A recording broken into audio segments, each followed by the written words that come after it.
Bonjour, alors aujourd'hui je reviens vous voir pour une vidéo produit terminé. Ça fait à peu près 2 mois que j'ai filmé la dernière et ça y est, ma boîte est à nouveau pleine. C'est vraiment très régulier en fait chez moi, c'est tous les 2 mois la boîte est pleine. Donc on y va sans ordre particulier, en général je prends les gros trucs en premier.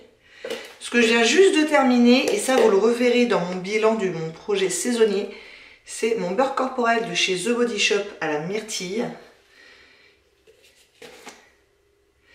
Que j'avais déjà dans mon projet d'hiver, donc j'ai utilisé pendant tout l'hiver, plus là au début du printemps pendant 3 semaines.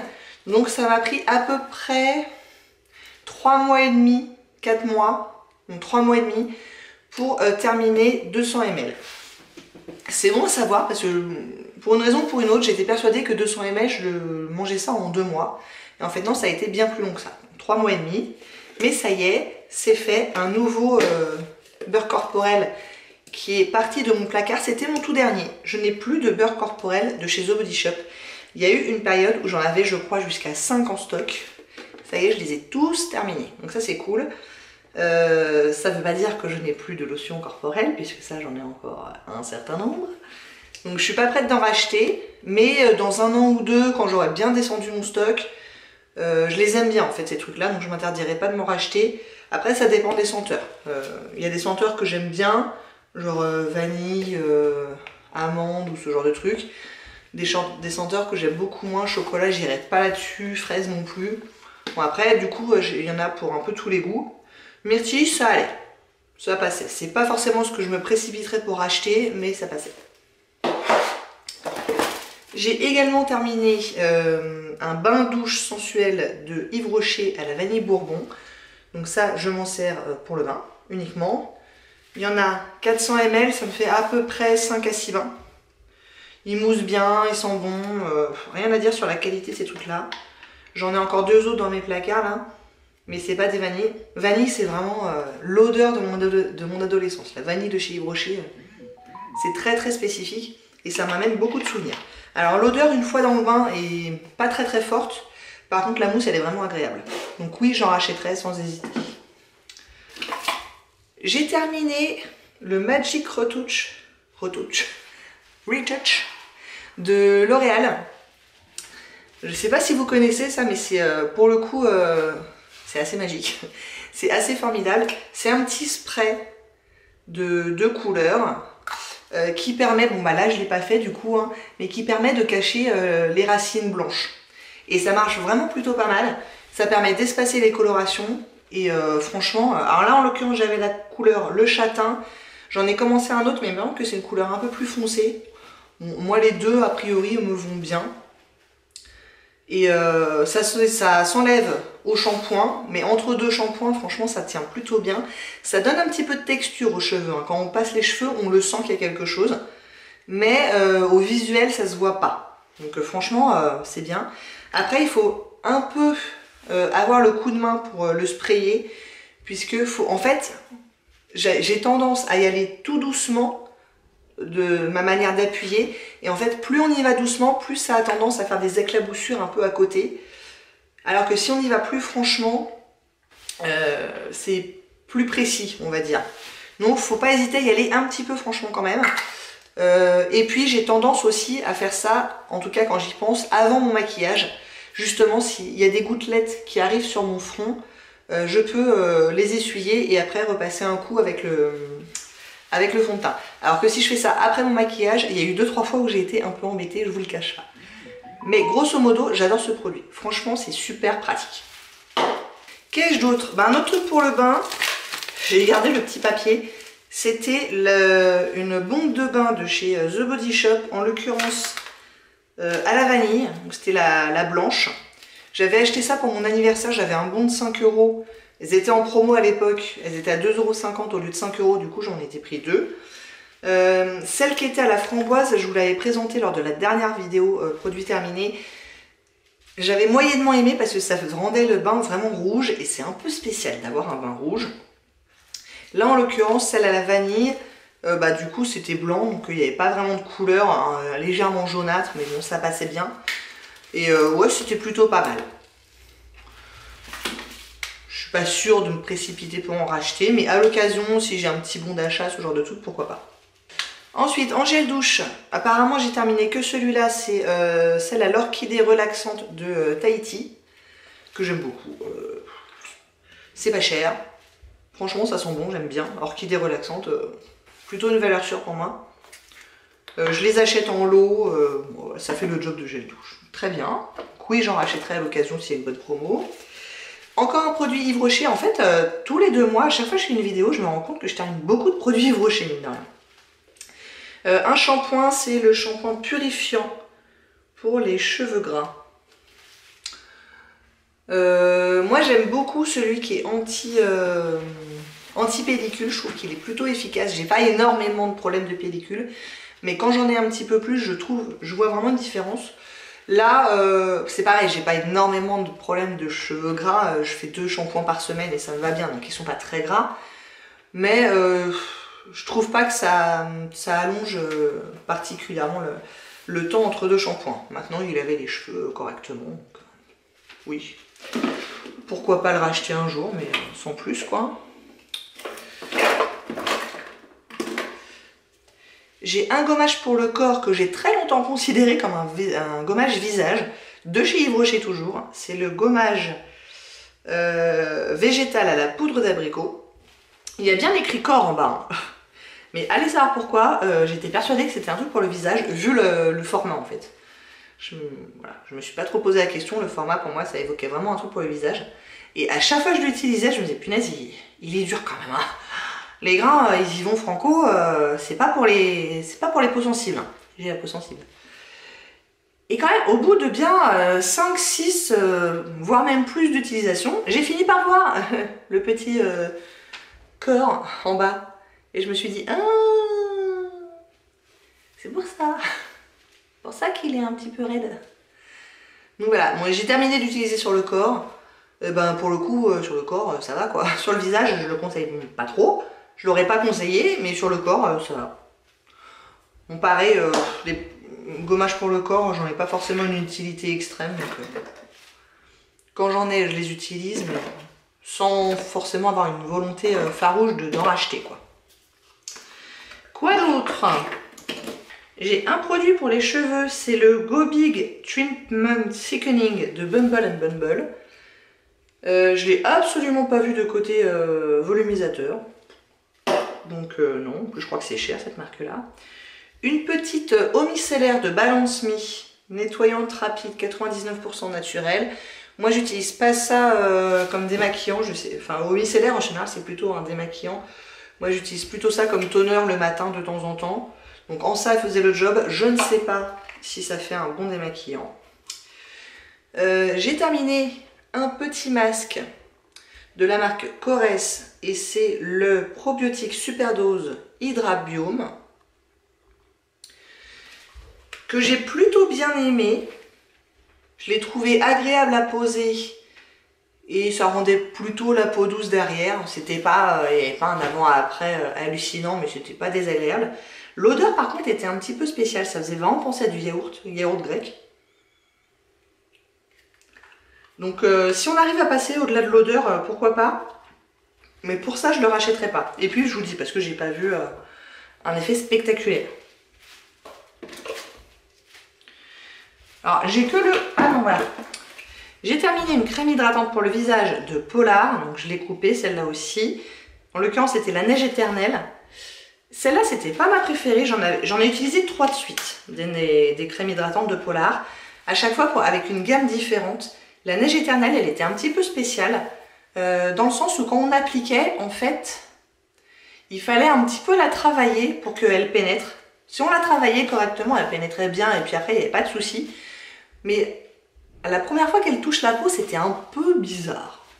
Donc voilà, c'était du coup pas ma préférée. Rien de catastrophique. Si un jour elle retombe d'entre mes mains, je l'utiliserai. Mais ouais. Après, bon, elle faisait son job d'hydratant, hein, mais un petit peu bizarre. J'ai terminé 2 petits échantillons, des tout petits. Un Advanced Génifique concentré activateur de jeunesse de Lancôme que j'ai utilisé comme sérum. Je ne sais pas si j'ai eu raison.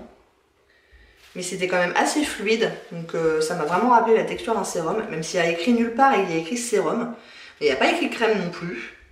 Donc bon, ça je les ai pris en vacances au mois de février. Ces petits trucs là, c'est toujours pratique pour ça. Donc c'était bien, mais des sérums j'en ai plein, donc j'irai pas le racheter. Mais c'était pas mal. Puis Génifix, c'est quand même une gamme qui a un peu pignon sur rue, donc c'était pas désagréable. Et une petite crème hydratante de chez Chanel, c'était la Hydra Beauty Micro Crème, hydratant, repulpant, fortifiant. Et donc ça, bah pareil, hein, c'était une crème hydratante qui faisait le job. J'ai pas senti que je perdais 20 ans et du coup j'irais pas mettre 50 balles, voire même plus, je ne sais pas combien ça coûte, dans le full size, sachant que pareil, des crèmes hydratantes, j'en ai. Mais ça a fait le job pendant le temps que ça a duré, donc voilà. Et ces petits trucs là, ça a l'air de rien, mais mine de rien c'est bien pratique quand on part une semaine ou deux. Bah ça prend pas de place et puis bah, ça fait le job quoi. J'ai terminé un baume démaquillant de Eve L'Homme que j'avais eu dans mon calendrier de l'Avent beauté. Par contre je sais plus lequel. Il y en avait 20 ml mais ça m'a duré un petit moment quand même, ça m'a duré plus d'un mois.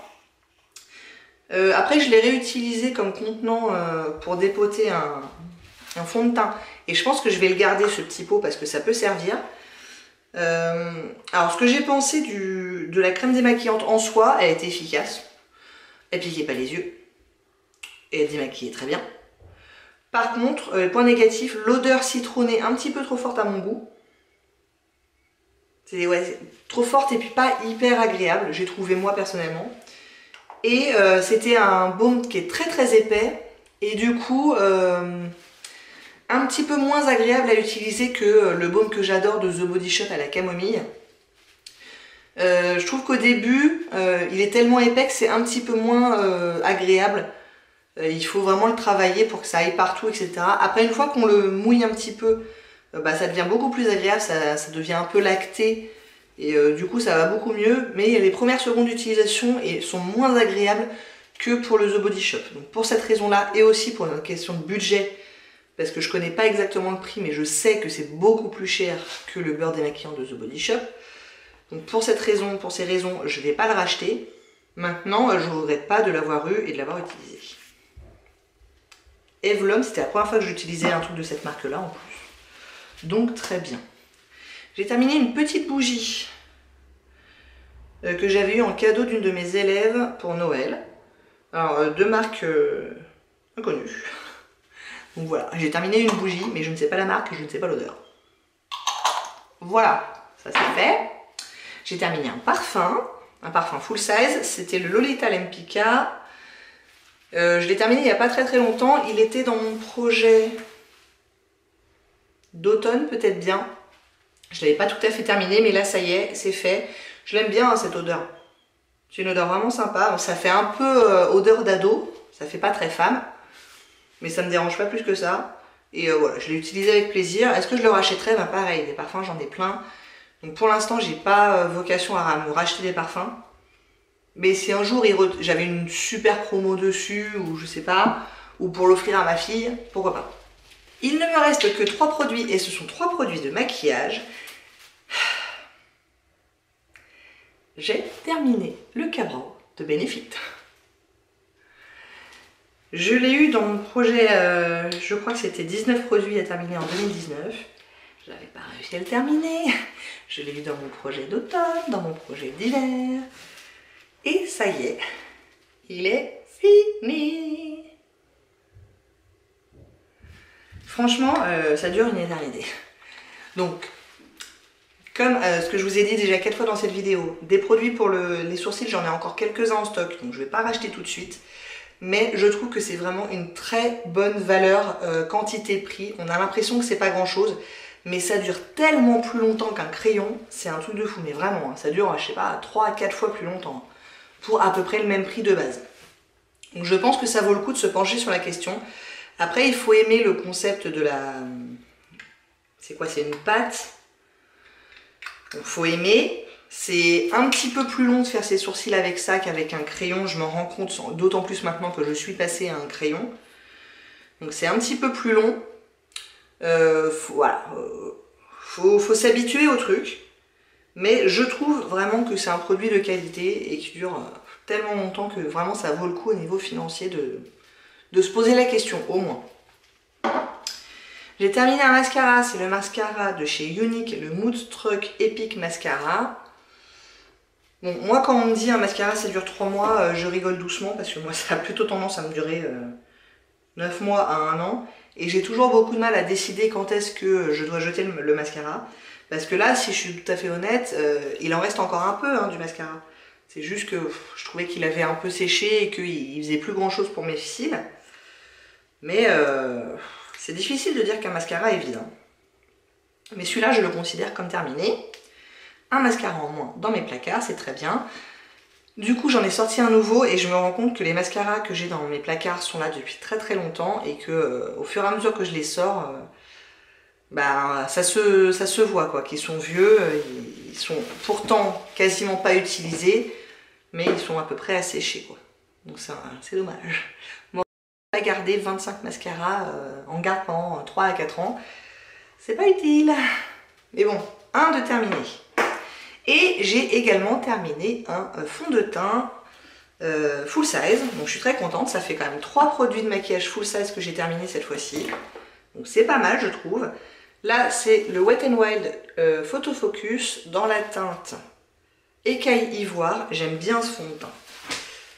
Alors c'est pareil, il a ses avantages et ses inconvénients, mais il a plus d'avantages selon moi que d'inconvénients.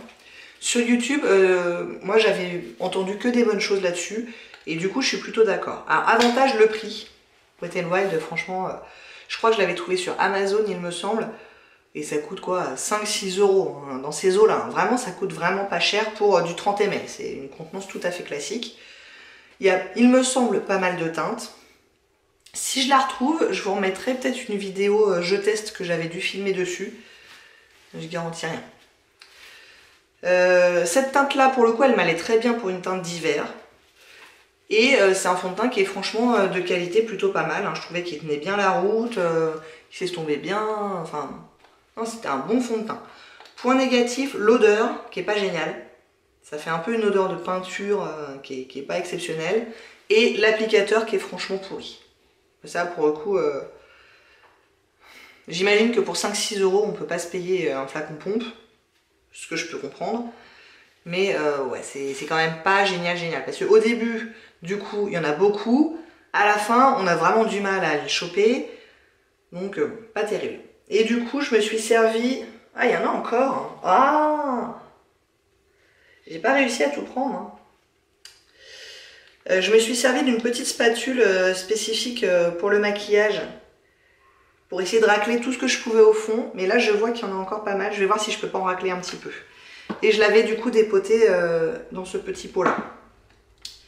Je me demande si je peux pas encore récupérer 3-4 utilisations. On va voir. Parce que ça, pour le coup, enfin, j'ai essayé de le mettre à l'envers, c'est pas du tout descendu. Donc, il faut vraiment le racler, quoi. Bon, là, je le considère comme terminé. Et puis, bah, c'est tout. Ça y est, vous savez tout sur mes poubelles. On se retrouve dans à peu près 2 mois. Est-ce que j'aurai beaucoup de choses excitantes en maquillage? En maquillage, j'ai pas grand-chose sur le point de se terminer. Hein, pour être tout à fait honnête, peut-être un gloss, mais j'ai l'impression que ça sera à peu près tout. Mais après le reste, il y aura hein, du gel douche, tout ça. J'espère que ça vous a plu. Si oui, n'hésitez pas à commenter, à liker et à vous abonner. Et je vous dis à très bientôt. Au revoir.